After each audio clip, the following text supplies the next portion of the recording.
Hello Year 11 parents and guardians. Here is a short guide to preparing for your upcoming mock exams in science. Before we start, please make sure that you are aware of the course you are studying. Most pupils in Year 11 have been following the GCSE AQA Combined Science Trilogy course, and this will reward pupils with 2 GCSEs in science at the end of the year. There are some pupils in Year 11 who are studying the separate science course, and these pupils will be awarded 3 GCSEs at the end of the year, 1 in biology, 1 in chemistry and 1 in physics.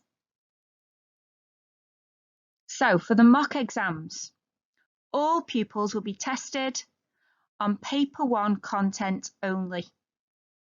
This means all pupils will sit an exam in biology, an exam in physics and an exam in chemistry.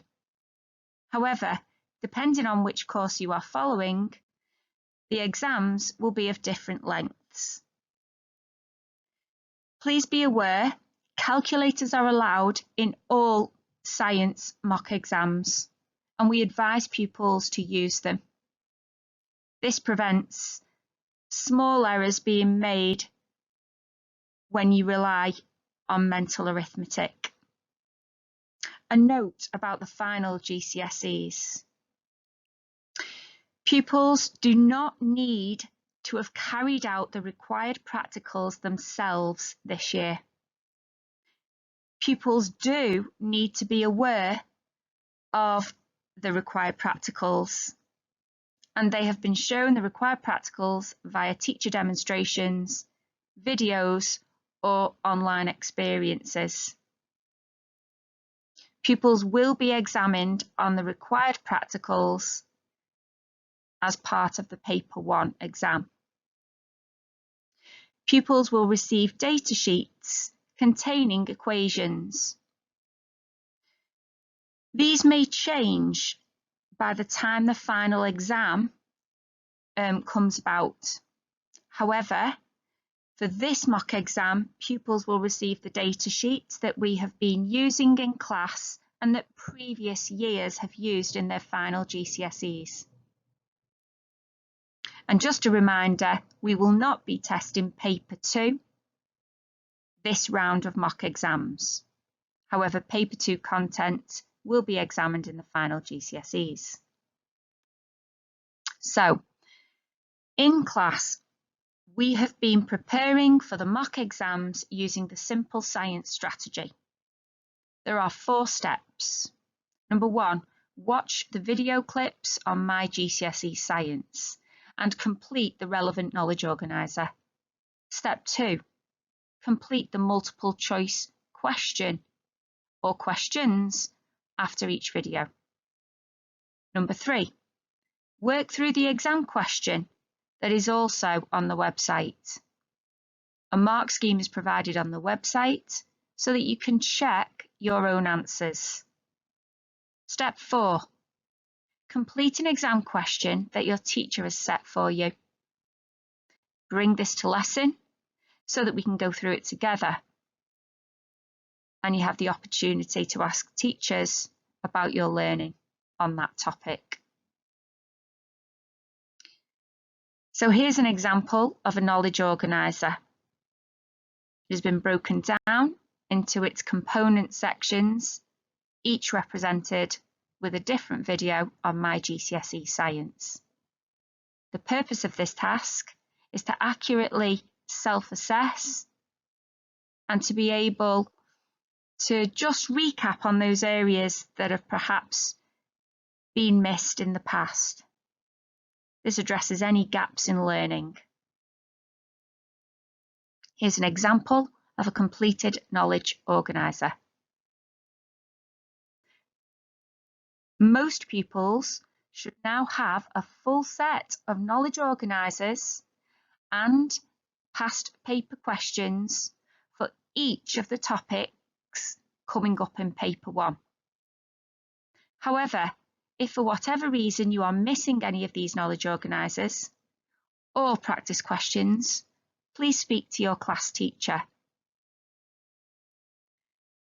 There are other ways you can prepare for the upcoming mocks.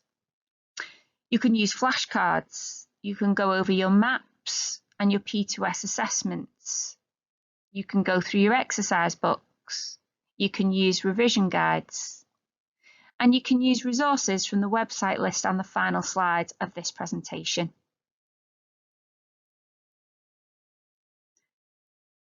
Here is an example of the topics that will be examined on the Trilogy Biology, Chemistry and Physics Paper 1 mock. Now, my intention here is not for you to be able to necessarily read the breakdown of topics on this slide. You can get this on my GCSE Science, and I'll show you a zoomed in version in a moment. However, this gives you an idea of all the different sections, subsections of the topics relating to paper 1. There are 4 topics in biology, 5 topics in chemistry, and 4 topics in the physics paper 1.